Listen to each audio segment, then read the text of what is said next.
Espèce d'égoïste, tu ne vaux rien, hurla ma mère, Béatrice, à travers la terrasse bondée de l'hôtel Majestic Barrière. La tasse en céramique qu'elle tenait vacilla et la brûlure me frappa instantanément.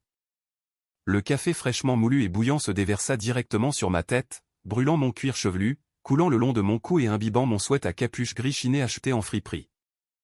La douleur fut immédiate et choquante, une agression physique qui me coupa le souffle, mais le bruit qui suivit fut pire encore. Ce n'était pas un cri d'horreur, c'étaient des rires. Mon frère Lucas et ma sœur Chloé avaient déjà sorti leur iPhone pour filmer la scène, les voyants rouges de l'enregistrement clignotant comme de petits yeux malveillants. Je restais assise là, le liquide dégoulinant de mes cils, la douleur physique irradiant le long de ma colonne vertébrale, et je réalisais avec une clarté absolue que le pont entre nous n'avait pas simplement été brûlé, il avait été atomisé. Laissez un commentaire pour me dire d'où vous écoutez cette histoire et quelle heure il est chez vous, j'adorerais savoir qui fait partie de notre communauté. Je me levai sans essuyer le café de mon visage, sans regarder ma mère qui haletait maintenant, la poitrine soulevée par l'effort de sa rage, et je marchai droit vers les toilettes de l'hôtel, les talons de mes bottines claquant un rythme régulier sur le sol en marbre. À l'intérieur, je verrouillai la porte et me penchai au-dessus du lavabo. Mon reflet me fixait, les cheveux collés par le liquide sombre, la peau virant à un rouge colérique et boursouflé le long de la racine des cheveux et du cou. L'envie de hurler était physique, une créature griffant le fond de ma gorge, je voulais rugir, je voulais ressortir en trombe et renverser la table pour briser leur porcelaine de Limoges et leurs égos fragiles, je voulais leur faire ressentir la chaleur qui brûlait actuellement ma peau. Mais je regardais de plus près mes propres yeux dans le miroir, ils n'étaient pas larmoyants, ils étaient froids. Si je criais, je leur donnais du contenu, si je pleurais, je leur donnais satisfaction. Ils se nourrissaient du chaos et du bruit de la dysfonction. Ma mère avec son perfectionnisme obsédé par l'image, et mes frères et sœurs avec leurs besoins désespérés d'attention, étaient des vampires de la réaction. Ils voulaient se battre parce qu'une dispute signifiait que je m'en souciais encore, qu'on jouait encore au jeu. Le silence, en revanche, le silence est un miroir. Quand on ne hurle pas en retour contre un monstre, le monstre reste là à hurler dans le vide, n'entendant que l'écho de sa propre laideur. En leur refusant ma rage, je les privais de leur carburant. J'attrapais une poignée de serviettes en papier et tamponnais le plus gros du liquide sur mon cou, la peau était sensible, pelant déjà légèrement.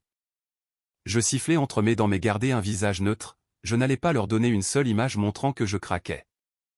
Je retournai sur la terrasse, la table était silencieuse maintenant, mais l'énergie était électrique de malveillance. Lucas avait un sourire en coin, son téléphone toujours levé, Chloé tapait furieusement, rédigeant probablement déjà la légende, et Béatrice se tenait les bras croisés, attendant les excuses qu'elle estimait lui être dues. Je marchai vers la table, je ne m'assis pas. Je sortis mon portefeuille de la poche de mon sweat humide, je pris 4 billets de 20 €, exactement 80 €, ma part du petit déjeuner que je n'avais pas mangé, et je plaçai les billets sur la nappe blanche juste à côté de la cafetière vide. Je les lissai, m'assurant qu'ils étaient parfaitement plats, puis je me tournai et m'éloignai. C'est ça, enfuis-toi, m'a lancé Lucas dans le dos. Va pleurer dans ta vieille camionnette. Je continuai à marcher sans me retourner.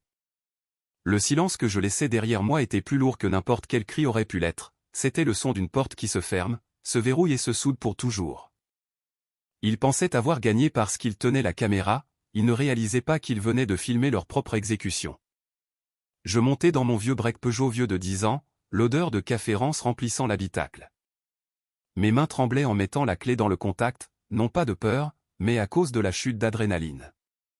Je sortis du parking de l'hôtel, m'engageant sur l'autoroute A8, mettant des kilomètres entre moi et les gens qui partageaient mon ADN.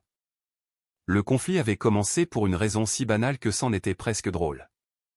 Lucas m'avait coincé avant l'arrivée des plats, il avait besoin de 50 000 €, un investissement comme il l'appelait pour sa concession de montres de luxe. Le stock est serré, avait-il dit en affichant un sourire qui n'était que dans les désespoirs, j'ai juste besoin d'un prêt relais, tu peux mettre ça sur une carte de crédit, Manon, tu as une bonne solvabilité, non? Il ne savait pas que j'avais vendu mon entreprise de sécurité IA, SafeMind, à Google DeepMind à Paris il y a 3 semaines pour 110 millions €. Il ne savait pas que ma valeur nette s'élevait actuellement à 1/4 milliard. Il pensait que j'étais une codeuse freelance en galère qui vivait dans une bergerie isolée dans le Luberon parce que je ne pouvais pas me permettre la vie citadine. Quand j'ai refusé calmement, poliment, le vernis a craqué. Tu es tellement égoïste, avait-il ricané, maman paie tout pour nous et tu ne peux même pas aider avec un prêt? C'était le déclencheur, mon refus de financer leurs illusions. Ma famille vivait une vie de richesse de façade, Lucas conduisait un Range Rover en leasing pour lequel il avait 2 mensualités de retard, Chloé était une coach de vie qui vivait dans un appartement à Nice payé par le fonds de retraite en diminution de nos parents. Et Béatrice portait des marques de créateurs qu'elle achetait en dépôt-vente et retournait après les avoir portées. Toute leur existence était une série de passifs déguisés en actifs, ils ne possédaient rien d'autre que des dettes et des apparences. Je regardais mon jean et mon sweat taché de café, je possédais ma voiture, je possédais ma maison, je possédais ma propriété intellectuelle et, depuis 3 semaines, je possédais assez de capital pour acheter et vendre tout leur code postal. C'est la capacité de dire non sans peur. Ils me détestaient non pas parce que j'étais le pauvre, mais parce qu'ils sentaient cette liberté sur moi et cela les terrifiait, ils se noyaient dans les paiements et les perceptions, et je me tenais sur la terre ferme. Mon cuir chevelu pulsait, un rappel aigu du prix de cette liberté. Je conduisis vers les urgences, mon esprit changeant déjà de vitesse. La partie émotionnelle de mon cerveau voulait se recroqueviller et pleurer pour la mère que je n'avais jamais eue, mais la partie logique, la partie PDG, déposait déjà la main courante dans ma tête.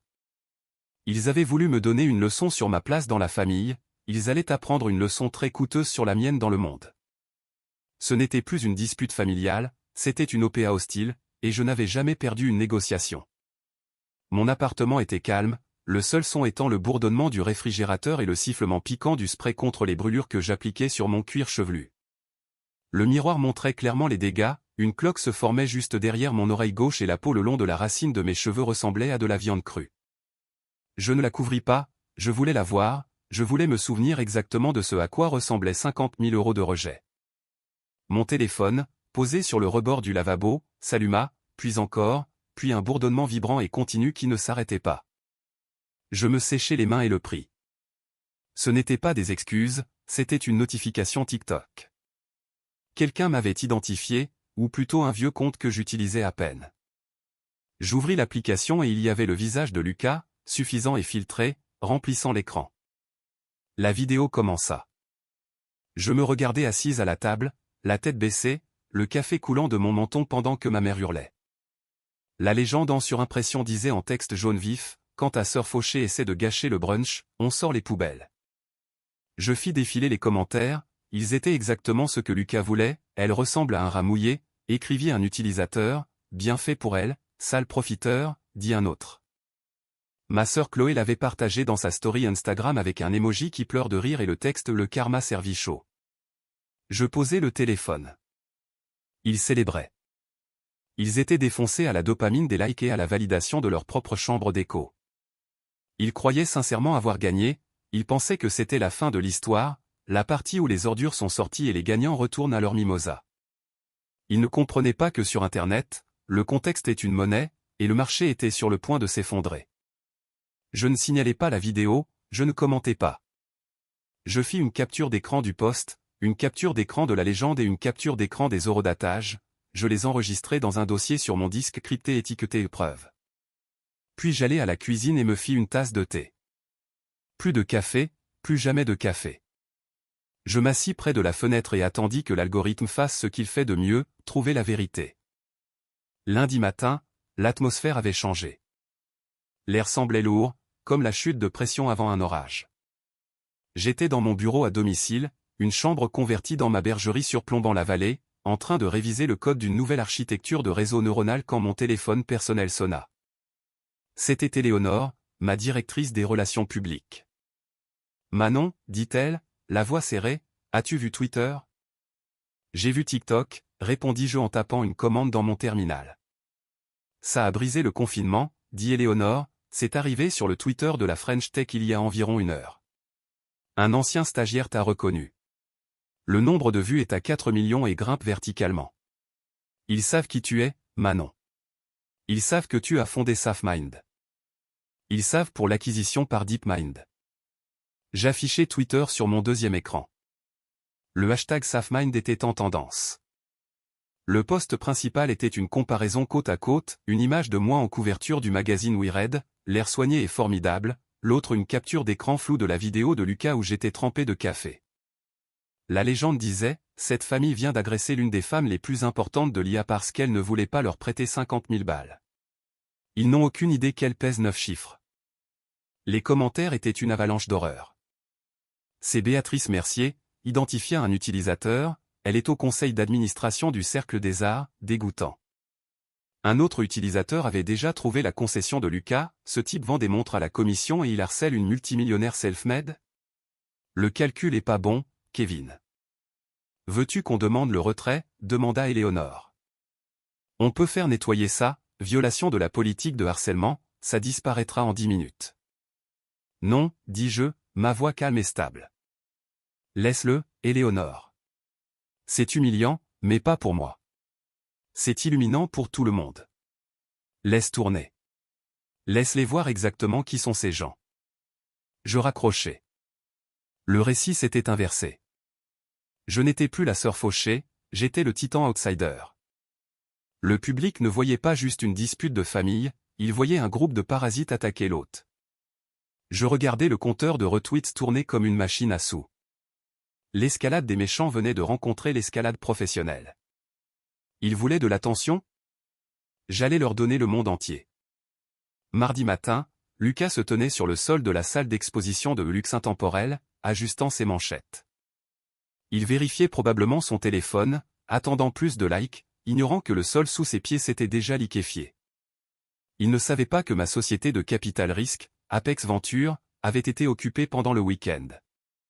Nous n'avions pas juste acheté une montre, nous avions acquis la participation majoritaire dans la société mère qui détenait ses droits de franchise.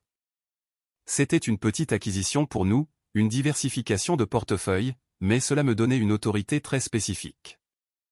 Son directeur s'approcha de lui tenant un iPad. Lucas, le siège veut te parler. Réunion Zoom, maintenant. Lucas pensait probablement qu'il allait avoir une promotion, ou peut-être un avertissement sur l'usage des réseaux sociaux. Il ne s'attendait pas à voir le directeur régional et un représentant des RH sur l'écran, et il ne s'attendait certainement pas à ce que la troisième fenêtre soit noire, étiquetée simplement propriétaire. Monsieur Mercier, dit le directeur, la voix sèche, nous avons reçu des milliers de plaintes concernant une vidéo que vous avez postée.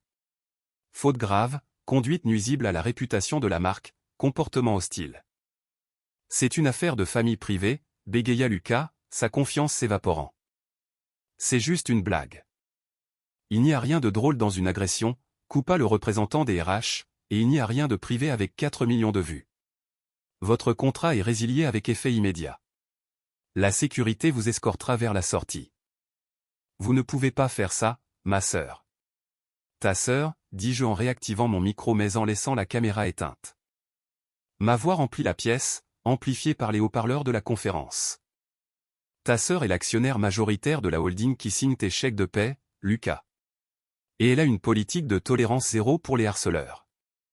Silence. Un silence absolu et suffocant. Fais tes cartons, dis-je, et laisse la montre de démonstration. Tu n'as pas les moyens.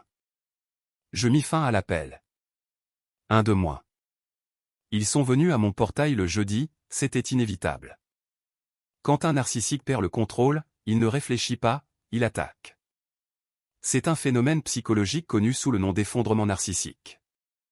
La façade s'effrite, l'image grandiose de soi est percée et ce qui s'en échappe n'est pas le remords, mais une rage pure et inaltérée. Ils ne peuvent pas traiter la honte, alors ils la convertissent en agression, ils doivent détruire le miroir qui leur a montré leur vrai reflet. Je l'ai regardé sur les moniteurs de sécurité haute définition depuis la sécurité de mon îlot de cuisine. La berline de luxe de Béatrice, en leasing bien sûr, tournait au ralenti de manière agressive devant les portes en fer de ma propriété. J'avais acheté cette propriété sous une SCI il y a 6 mois, 20 hectares de forêt, une forteresse de verre moderne complètement invisible depuis la route. Ils avaient dû payer un détective privé pour trouver l'adresse. Béatrice s'appuyait sur la sonnette de l'interphone, son visage déformé par l'objectif de la caméra. Lucas faisait les 100 pas derrière elle, donnant des coups de pied dans les graviers, ressemblant à un homme qui n'avait pas dormi depuis qu'il avait perdu son emploi. « Ouvre ce portail » hurla Béatrice. L'audio était net, filtré par le système haut de gamme. « Tu nous as piégés. Tu nous as laissé croire que tu étais pauvre. Menteuse. » C'était leur récit maintenant. Non pas qu'ils m'avaient brûlé, mais que je les avais trompés. Dans leur logique tordue, mon succès était une trahison parce que je ne l'avais pas partagé. Il se sentait droit à la richesse pour laquelle il s'était moqué de moi de ne pas avoir. On sait que tu es là, Manon, cria Lucas en se penchant vers la caméra. Tu me dois mon travail. Tu nous dois tout. J'appuyai sur le bouton de parole, je n'ouvris pas le portail. Vous êtes en violation de propriété privée. Violation, hurla Béatrice, sa voix se brisant. Je suis ta mère. Tu as des millions, et tu me laisses porter un manteau de la saison dernière? Tu nous laisses galérer, espèce d'ingrate manipulatrice. Je ne suis pas ta mère, corrigeai-je, ma voix plate et métallique à travers le haut-parleur. Je suis le déchet égoïste sur lequel tu as versé du café. Souviens-toi. Ouvre le portail, Manon, nous devons parler de dédommagement. Tu nous as embarrassés mondialement, nous allons te poursuivre pour diffamation. La vérité est une défense absolue contre la diffamation, Béatrice, et la vidéo que vous avez filmée est la seule preuve dont j'ai besoin. Je jetai un coup d'œil au deuxième moniteur. Un SUV bleu de la gendarmerie remontait l'allée derrière leur berline, gyrophare clignotant silencieusement. De plus, vous devriez savoir que j'ai une ordonnance de protection en attente basée sur l'agression. Les gendarmes qui arrivent derrière vous sont là pour l'appliquer. Sur l'écran, les lumières bleues se reflétèrent sur la voiture de Béatrice. Lucas se figea, son agressivité s'évaporant instantanément. Béatrice regarda les officiers qui approchaient, puis la caméra, son visage s'effondrant de la rage à la peur. Au revoir, dis-je. Je coupai le flux. Le silence qui suivit était coûteux. C'était le silence d'un système CVC haut de gamme, d'un triple vitrage, d'une sécurité absolue. 2 semaines plus tard, la poussière était retombée en une couche épaisse et permanente sur l'ancienne vie de ma famille. Lucas était inemployable dans la région, la vidéo virale était la première chose qui apparaissait quand on googlait son nom. Chloé avait perdu ses contrats de sponsoring, les marques n'aiment pas les influenceurs qui rient d'une agression. Béatrice était essentiellement assignée à résidence, trop honteuse pour montrer son visage au club où l'incident s'était produit. J'étais assise sur la terrasse de ma maison, l'air de la montagne frais contre ma peau en guérison. Mon téléphone vibra. C'était un notaire, mais pas celui que j'avais engagé. C'était l'avocat de grand-mère Solange. Elle voulait que vous le sachiez immédiatement, dit le notaire. Elle a réécrit le testament, la succession, la fiducie, la propriété. Tout vous est transféré. Je n'en ai pas besoin, dis-je, j'en ai assez. Elle le sait, répondit le notaire. C'est exactement ce qu'elle a dit. Elle a dit, donnez tout à Manon. Elle est la seule qui n'en avait pas besoin, c'est pourquoi elle est la seule qui le mérite. Je raccrochai. Je regardais la ligne des arbres. Je ne me sentais pas triomphante, je ne me sentais pas euphorique. Je me sentais légère. Le poids de leurs attentes, leur cruauté, leur bruit, tout était parti. Je pris mon téléphone, ouvris le groupe de discussion familiale une dernière fois et appuyai sur supprimer le groupe. Puis je sifflai mon chien, montai dans mon 4x4 et conduisis vers l'horizon. Le rétroviseur était vide et la route devant moi était entièrement la mienne.